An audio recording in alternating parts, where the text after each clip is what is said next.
Bom, vamos falar sobre militares, né? A pergunta que eu mais recebo toda vez que eu abro uma caixinha de pergunta que eu mais recebo é: Paulo, e os militares? Paulo, e os militares? Paulo, e os militares? E por trás dessa pergunta tem duas coisas. Primeiro, tem uma concepção equivocada de que os militares atuais do Brasil, eles poderiam ser de alguma forma os salvadores da pátria. Quando alguém vai com cartaz SOS, Forças Armadas, essa pessoa está esperando um salvador da pátria. E é equivocado porque você achar que os militares das nossas forças militares atuais eles são melhores do que a nossa classe política, por exemplo, é um erro.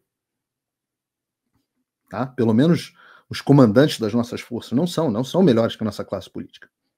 Mas é equivocada também porque os caminhos constitucionais pelos quais os militares poderiam, e mais do que poderiam, tinham o dever de utilizar em 2022 para preservar os poderes constitucionais, esses caminhos não existem mais hoje em dia. Então, esse é um primeiro motivo pelo qual essa pergunta, Paulo, e os militares é um equívoco. O segundo motivo pelo qual me fazem esse tipo de pergunta é um motivo um pouco melhor, porque ele me traz, de certa forma, um tipo positivo de orgulho, assim. Porque as pessoas buscam essas informações por uma questão de construção de credibilidade. Porque eu apurei e noticiei corretamente em 2022 o que estava de fato ocorrendo nos bastidores das Forças Armadas. E eu falo aqui Forças Armadas, eu vou da tropa até o alto comando. E enquanto de um lado você tinha uma mídia, e até mesmo alguns militares, gente que teoricamente era para conhecer o exército melhor que eu, né? Eles diziam que estava tudo dentro da normalidade, tudo era muito normal, tudo que estava acontecendo era muito normal, você tinha isso de um lado, e do outro lado você tinha os histéricos, iludidos, e até os oportunistas, vários dos quais acampados nas frentes dos quartéis, que prometiam que os militares estavam agindo em 72 horas para salvar o Brasil, e faziam isso compartilhando vídeo de manobras militares comuns, rotineiras, no WhatsApp, no Telegram, dizendo: é agora, 72 horas, etc. Então, no meio dessa loucura, só me coube reportar a verdade. A verdade era que a salvação da pátria não viria dos militares, nem em 72 horas, nem em 72 dias, mas também o clima entre os militares, os bastidores não eram de normalidade. Havia um consenso entre o alto comando das forças de que o Brasil não tinha tido uma eleição regular. Consenso, isso era consenso. O que os militares discutiam e divergiam era como lidar com a crise constitucional que o Brasil vivia na época e qual era o papel legítimo das Forças Armadas naquela situação.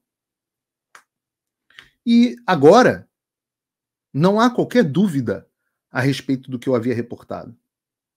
Todo tal inquérito do golpe, a tempus veritas, né?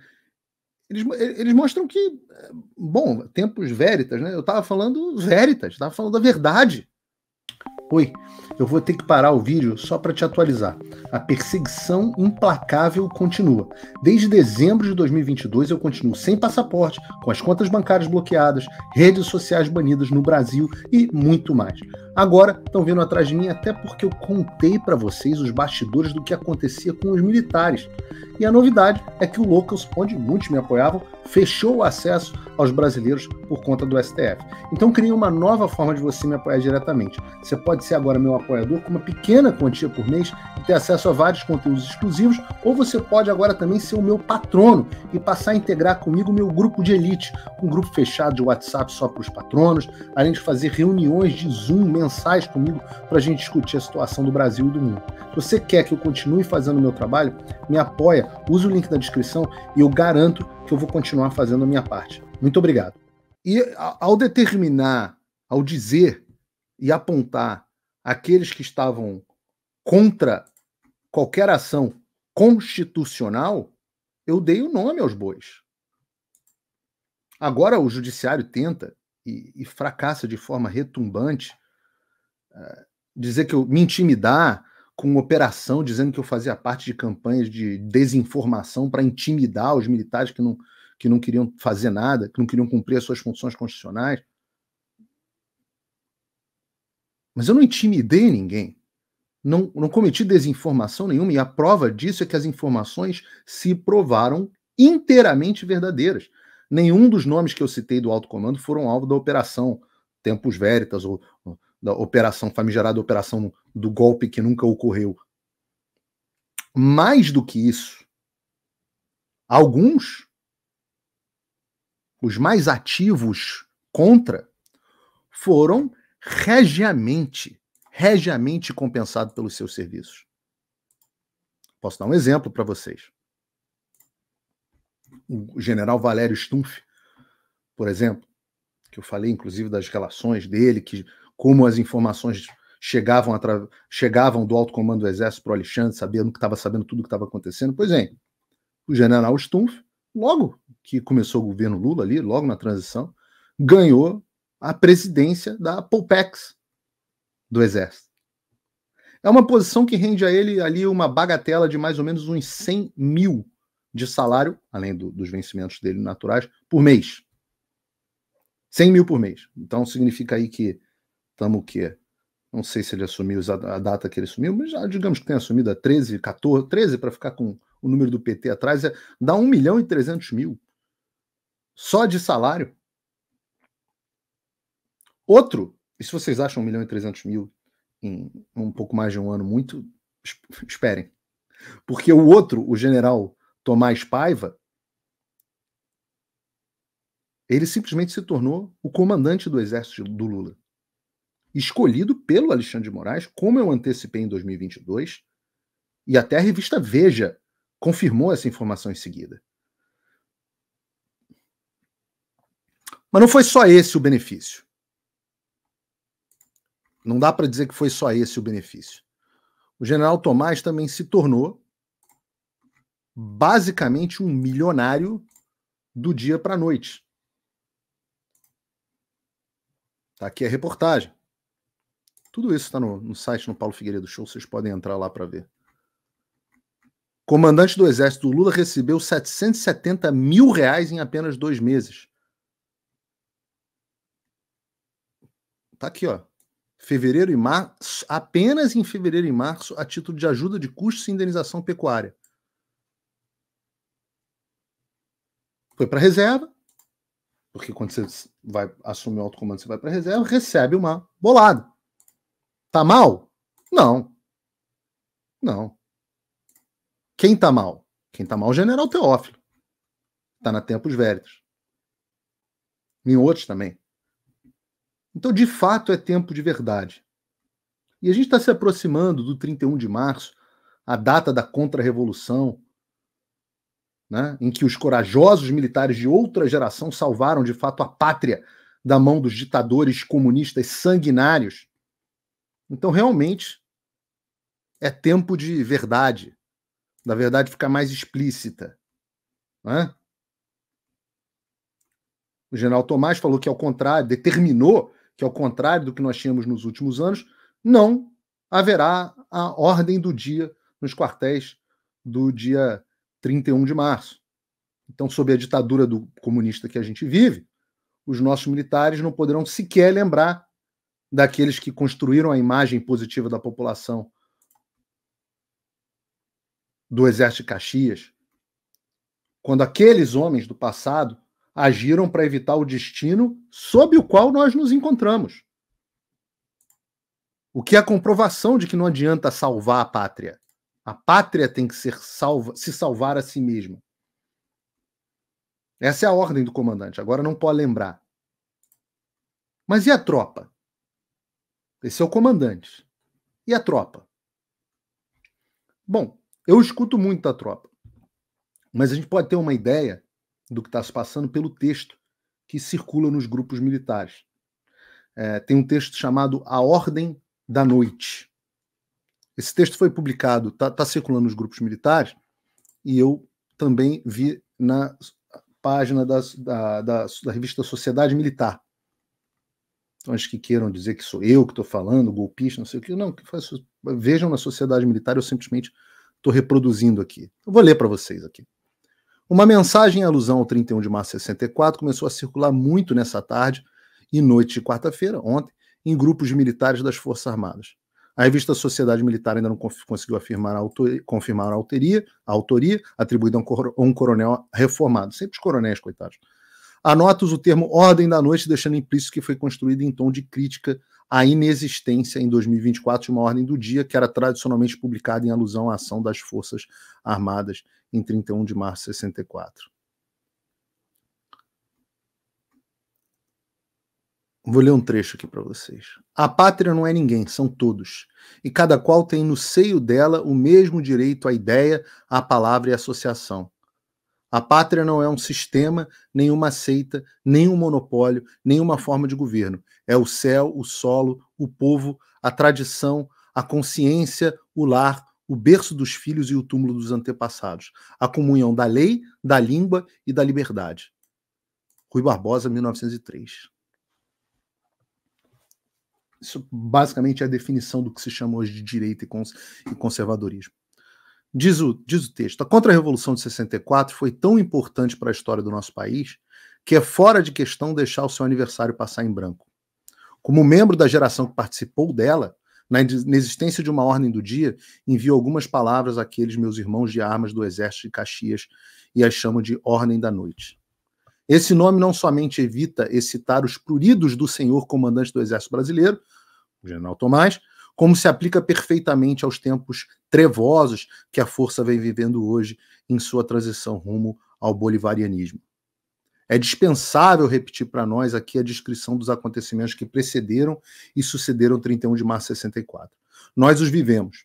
Além disso, outros mais competentes que eu já o fizeram e ainda o fazem muito bem, o que é importante para evitar que o inimigo reescreva a história a seu bel prazer. A Contra-Revolução de 64 foi uma obra do povo brasileiro, civil e fardado, com o aumento do caos político instaurado no país, por mais uma tentativa de tomada de poder arquitetada pelos comunistas. As marchas da família com Deus pela liberdade clamaram pela intervenção das Forças Armadas para assegurar que a nossa pátria não fosse envenenada por aquela ideologia demoníaca. Se há uma constante nos regimes comunistas, essa é a imutabilidade.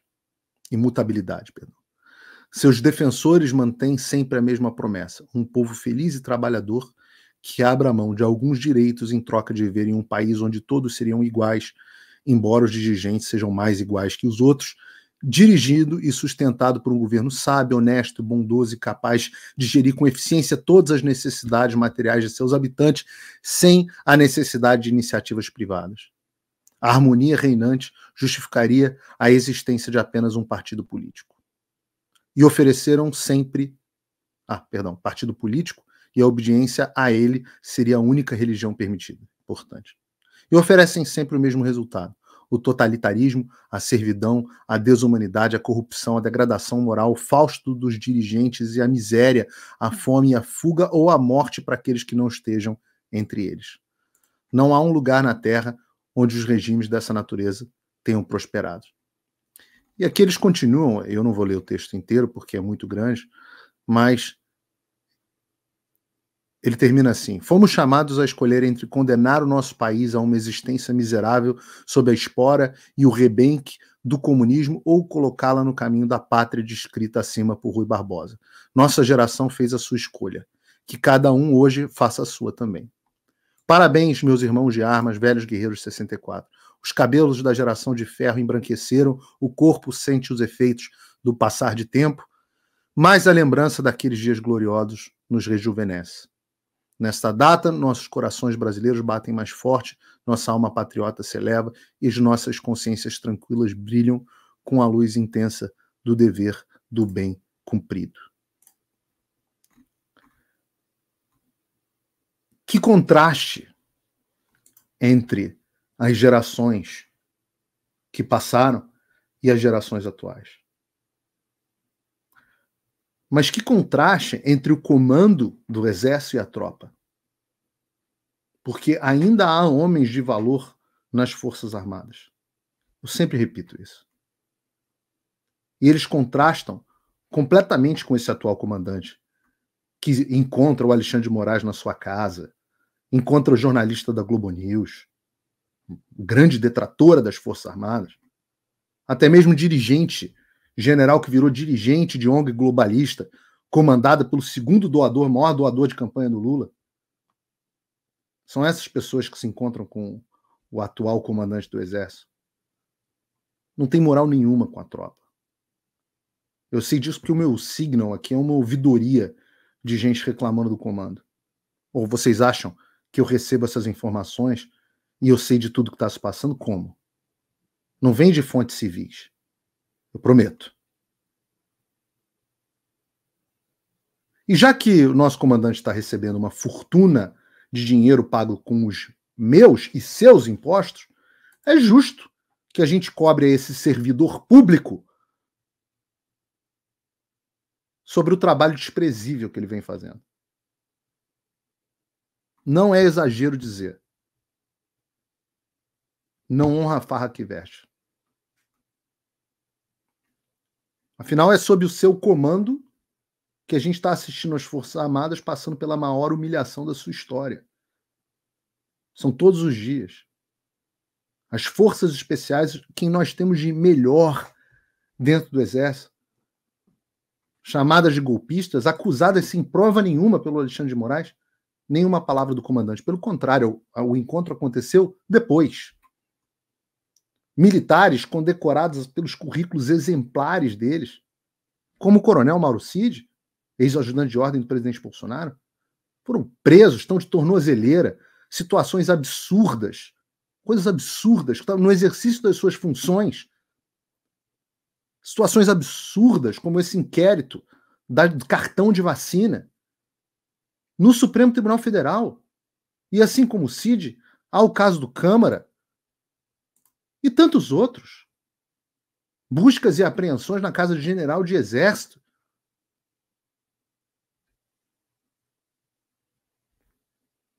Todos agindo no exercício das suas funções e completamente fora da jurisdição do Supremo Tribunal Federal, que decidiu que a jurisdição dele é infinita para crimes civis e militares. Não que ser julgado pelo Supremo Tribunal Militar, cujo presidente anue com tudo que o Supremo Tribunal Federal está fazendo, afinal era o pilotinho do avião do Lula. Não que ser julgado pelo STM seja melhor, muito melhor. Mas é uma questão de jurisdição. Há o caso de outros, até mesmo generais que são referência nas forças, companheiros de farda do general Tomás. Estou falando falei aqui do general Teófilo, mas figuras como históricas no Exército, acima de qualquer suspeita, figuras como o general Heleno, referência. General Braga Neto, referência. Todo mundo alvo dessa operação estapafúrdia. O general Paulo Sérgio. O absurdo, a caça às bruxas, chegou em cima de generais 4 estrelas. Como alguém comanda uma tropa que está assistindo a isso? O que vocês acham que os de baixo pensam quando vem a lei ser atropelada até com generais 4 estrelas? Até com companheiros de farda de ombro. E isso é uma sinuca de bico na qual o general Frajola, que é como é conhecido o general Tomás, é uma sinuca, essa é a sinuca de bico que ele se encontra. Talvez até por isso ele estivesse se encontrando com Alexandre. A sinuca é a seguinte: no caminho deles para a prisão do Bolsonaro, nesse inquérito aloprado, sem pé nem cabeça, sobre um golpe, no caminho, ele passa necessariamente pela prisão de um desses 4 estrelas. E eu digo que é uma sinuca de bico porque ele já está completamente desmoralizado e é tão subserviente que está até preparando as salas do QG do Exército para receber generais e até o presidente Bolsonaro, como eu noticiei aqui no programa. Todo mundo preso pelo crime de cogitação do cumprimento da Constituição. E não tem um ai, não tem um grito, tem um sorrisinho, tem puxação de saco, tem cafezinho em casa com bolinho. Há poucos anos, 5 anos atrás, eu diria que um troço desse era absolutamente impensável.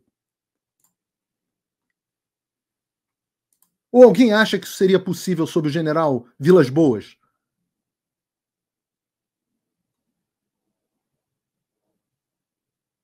Então, esse comandante do exército atual, o general Tomás, ele tem a característica mais desprezível que um soldado pode ter. Que é quando chega o perigo, ele abandona para trás os seus companheiros. Tudo é perdoável em um militar, menos isso. E ele vai ser lembrado por isso. Aliás, como diz um amigo meu militar, que deve estar assistindo aqui ao programa, porque ele sempre assiste, a frase é dele: cada um escolhe como quer ser lembrado.